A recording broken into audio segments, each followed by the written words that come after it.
echo. My life is a party, my home is the club.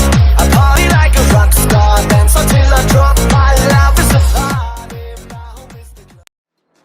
Hello and welcome to a new episode of GTA Series Videos Tips and Tricks. I'm GTAman and I'll be your host for this series.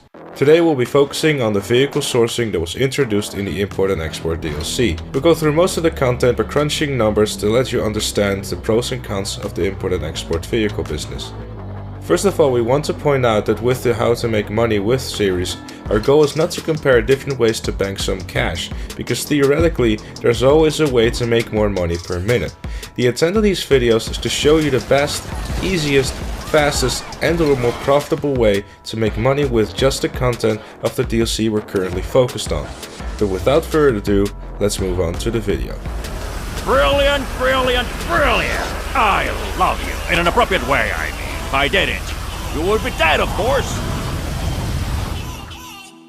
The business of the Import and Export DLC is part of the CEO business introduced by Rockstar Games with the Finance and Friendly DLC released in June 2016. To effectively start stealing and exporting vehicles, you first need to become a CEO and buy an office in Los Santos. Now let's assume you haven't bought an office before and you have to start from scratch.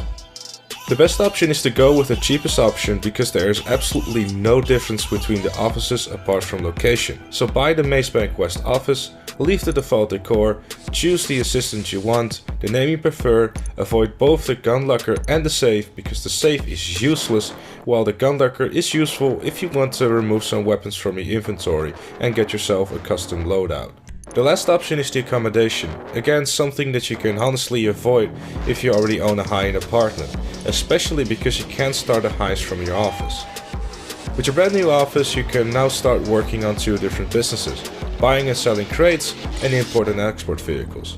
For more information about the pros and cons of the contraband business, crates, special cargo objects, warehouses to fill up, etc., check out our guide on how to make money in the Finance and Friendly DLC.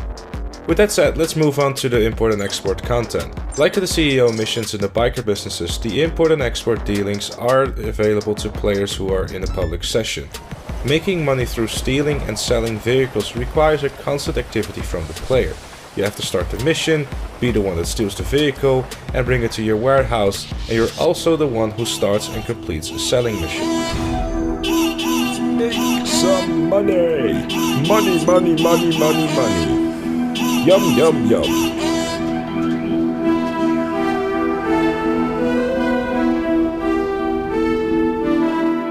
To begin your adventure in the import and export world, go to your computer inside your CEO office and buy a warehouse to stock the vehicles you're going to steal. There are a total of 9 warehouses. Each of them are able to hold a maximum of 40 vehicles and are customizable in the same way, with the only difference being price and location. So, this is our new vehicle warehouse. Pretty nice, right? We're gonna store all our vehicle cargo here before moving it on. The cheapest warehouse is located at La Mesa and costs $1,500,000, while the most expensive one instead costs $2,850,000 and is located at Murrieta Heights. In both cases, we're considering the prices with the basic personalization. Other than price and location, the main difference between these warehouses is accessibility. The most expensive warehouse is located near the biggest junction in the Los Santos highway system, surrounded by low buildings to ease up the job with a cargo bump, which allows you to avoid damaging your vehicle.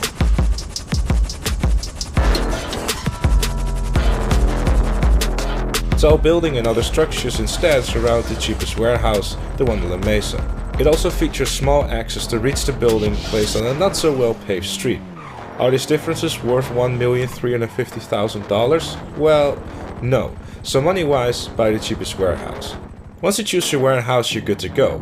In fact, differently from both the Finance and Friendly DLC and the Bikers DLC, your warehouse doesn't need any kind of upgrade. No new staff members, better equipment, or cameras to upgrade security. And speaking of security, this warehouse cannot be robbed or seized, so fill it up without worrying.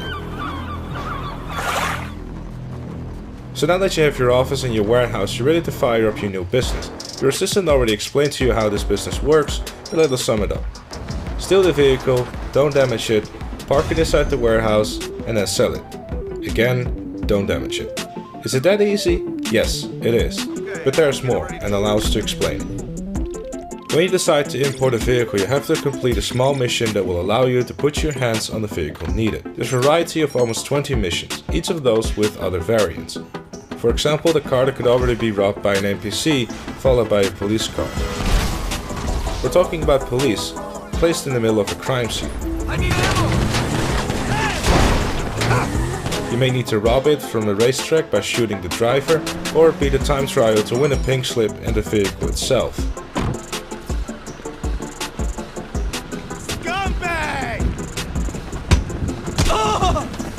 The car can be placed inside the car meet,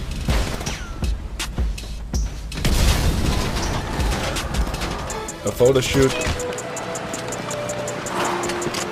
or protagonist of a stunt.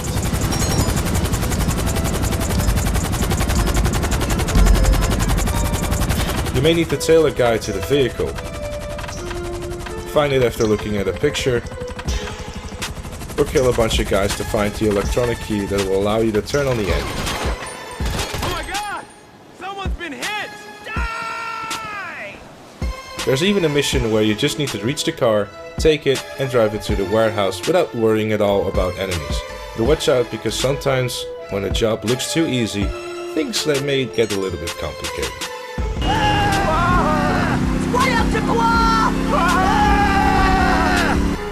Missions can also vary by location, number of enemies, and more. If you have the guts, you can also steal vehicles from other players. As soon as your enemy is near or inside the cargo vehicle, you can kill him and steal the car. If you do this, you have two different options. Take it to the nearest police station for a fixed payout of $5,000.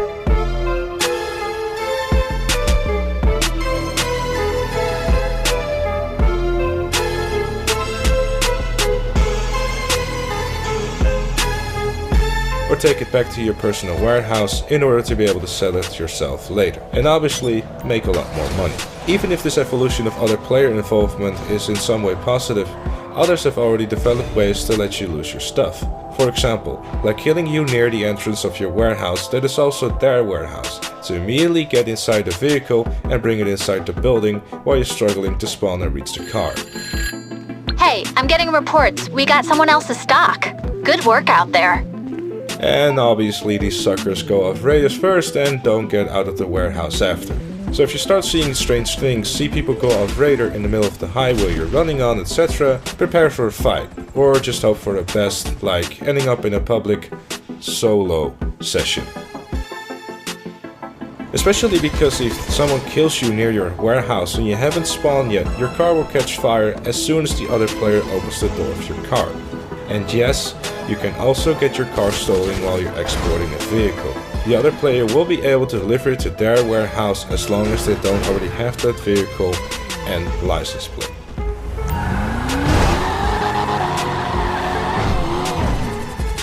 Anyway, most of the previously mentioned missions can become easier if you're the proud owner of a cargo bob.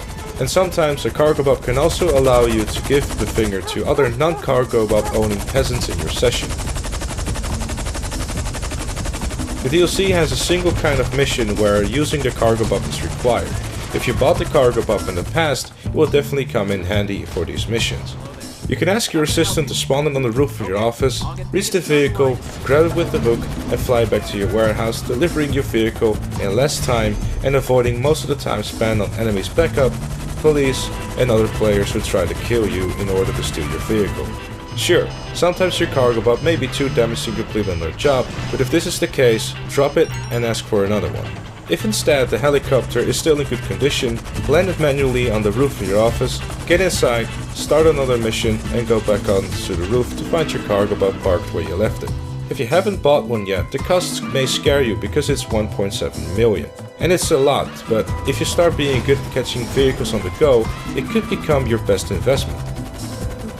But let's get back on track. Like that train that cannot be derailed. Choo choo, motherfucker! So how exactly does the import and export system work? Let's take an example step by step. To import a vehicle, you need to reach your office, log on to the network, select Vehicle Cargo, and then click on the source vehicle. Once done, SecuroServe will send you the details of the vehicle you have to reach, steal, and take it to the warehouse. during the trip your vehicle could be damaged. In this specific example, it was a total amount of $4,356,000 in damage. Shit driver. As soon as the vehicle will be taken inside the warehouse, you'll pay the amount previously mentioned and you'll be able to see your vehicle inside the warehouse as brand new. Now that the import part has been done, it's time to make some money. So log on to the computer inside the warehouse, select the vehicle and click export. We chose the same car in order to keep the example as clear as possible. We'll explain all the options later. Just keep in mind that this vehicle can be exported for a maximum amount of $37,500. If you pay upfront for some modifications, that will cost you a total of $7,500. With the modifications applied, you'll be able to board the vehicle again with the objective delivered to the customer. Take it to the destination, watch out for enemies, especially NPCs, and deliver the car to the customer to earn your money. And speaking of enemies, don't waste your time killing enemies and destroying helicopters, because as soon as one enemy is killed, another one will be spawned, and the same goes for helicopters. So, how much does this exactly cost and what is the real profit? You haven't paid money for obtaining the info about the car, but the car was damaged when taken to the warehouse. No, you suck. When selling, you choose the most profitable option, but it costed you some money too. With good luck, the car wasn't damaged at all during the trip from the warehouse to the customer, so no other expenses. The total amount of money spent is $11,856, while the total amount of money gained instead is $37,500. Result of cost and revenues gives you an actual profit of a little more than $25,644. All of this is done in, let's say, 15 to 20 minutes. But is this the maximum amount of money you can do exporting vehicles in this DLC? No, there is definitely more. Let's start by saying that the vehicles you will export will be in 3 different kind of ranges: standard range, mid-range and top range. Obviously, the better the range, the better the payout you'll receive. For example, the standard range vehicle can be sold, as we saw previously, for a maximum commission of $37,500. But for a top range, the commission will raise up to $100,000. But how can your commission change when exporting a vehicle? Easy. When you choose to export, you will have 3 different options. You can sell it to a private customer who won't ask you for nothing at all for 100% of the commission, to a showroom who will ask you for some standard modifications and pay slips. Both will lower down your commission by a little less than 50%. It's actually 14.28571428571428% of the commission.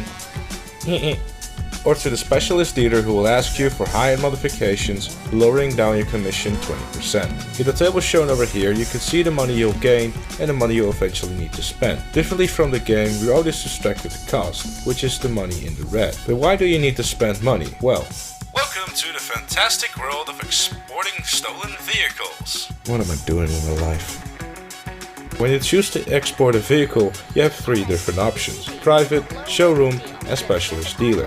Selling your vehicle to a private normally means taking it to a not so far location in less than 15 minutes. And most of the time with no enemies on your back, and the delivery will take less than 5 minutes. So the first option is a pretty safe way to export the car, gaining half of the most money you can make, but with the almost certainty to receive the full commission.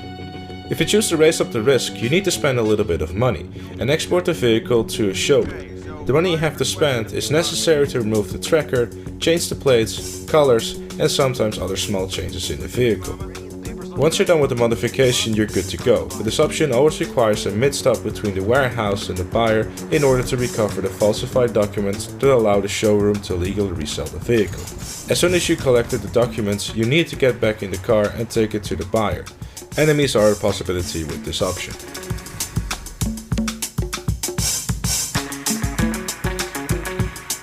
The last option is the specialist dealer.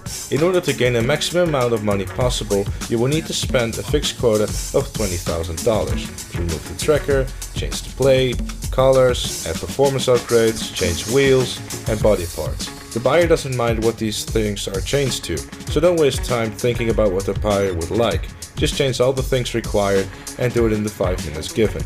With these changes done, you have to take the vehicle to the dealer, who is normally placed far away from your starting location.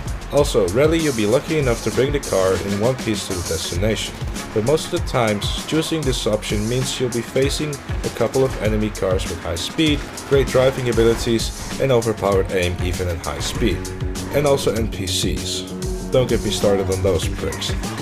Depending on the number of vehicles sold, you'll face a different cooldown before you'll be able to do a new exporting mission. If you sold only one vehicle, the cooldown will be 20 minutes. 30 if you sell 2 vehicles, 40 if you sell 3 vehicles, and if you export 4 vehicles in a single mission, you'll face a 50-minute cooldown. And we're talking about in-game time here, not real-life time. If you quit the game, your cooldown timer will pause and then resume as soon as you enter GTA Online again. So in terms of money, what does this mean? Considering that an exporting mission cannot be longer than 15 minutes, but normally it's not over 5 minutes. Theoretically, you may be able to earn up to $320,000 per hour by filling up your warehouse and exporting 4 vehicles in a single mission every hour. To do so, by the way, you'll need more associates because you can export a maximum of 4 cars only if you have 3 associates in your organization. And here comes the sore spot of this DLC, that in some kind of way was also the sore spot of the Finance of Finland DLC. We're talking about the associates payouts. When it comes to exporting vehicles, the CEO is the only one who makes money because all the associates receive a wage every 15 minutes.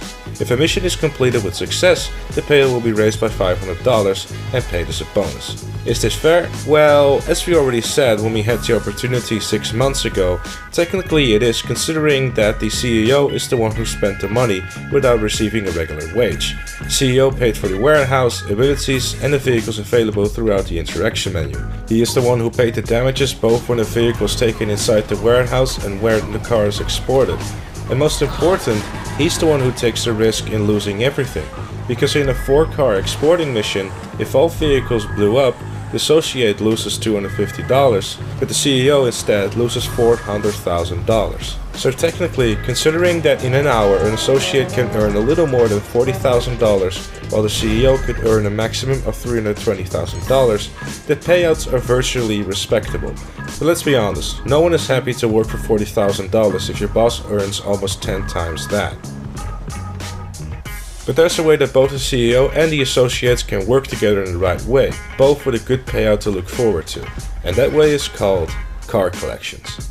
When you decide to export a vehicle, you should first check the tab Collection, because this tab shows you the possibility to export a bunch of specific vehicles collecting the full commission, without spending money on modifications, and also earning a bonus called Collection Bonus of $50,000, $35,000 or $20,000. The nicest thing about the collection bonus is that everyone receives it, not just the CEO, but all the members of the organization. That's going on the books, people. Cars sold, well done. Technically, if you have a bunch of trusted friends, the car collections may be the right way to think about this business. Simply blow up the vehicles that aren't part of a collection to avoid filling up your garage with garbage. The same tactic can be used if you play solo. Simply keep blowing up vehicles that aren't top class and won't allow you to earn a maximum amount of money while exporting. If instead you want to keep your success rate in the maximum value possible, then change setting when you see that the vehicle given is not the one you wanted.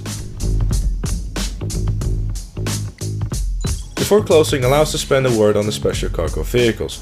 These vehicles are tied to the special mission that will be unlocked in the game every 4 vehicles that you'll take inside the warehouse. These vehicles can also be immediately bought in-game at a higher price, spending more than $18 million. But if you wait for the mission and complete it as a CEO, you'll gain access to a secondary prize, a discounted one. And all the discounted prices together will allow you to save a total of $4.5 million. Anyway, you don't need to buy everything, and there's no rush in having everything because none of these are limited content. Also, probably in the next months, most of these vehicles will receive a second discount during the special weekend events. So take your time. If you want them all now, you'll need more than 13 million, and that's not an easy number to cover in short times with this or other businesses. And if you want to see these vehicles and the related special vehicle missions in action, then be sure to check out the videos on our channel. So in short, making money in this DLC is pretty easy. Steal and sell, that's all. There aren't mountains of money coming in your pocket, and the maximum payout is lower compared to the other businesses. contraband and bikers, with the last one that is still the best way to make money in the game. The import and export is probably the kind of business meant for those players who like to play solo, both in recovering and selling merchandise, obviously playing solo, but the risk given by a public lobby.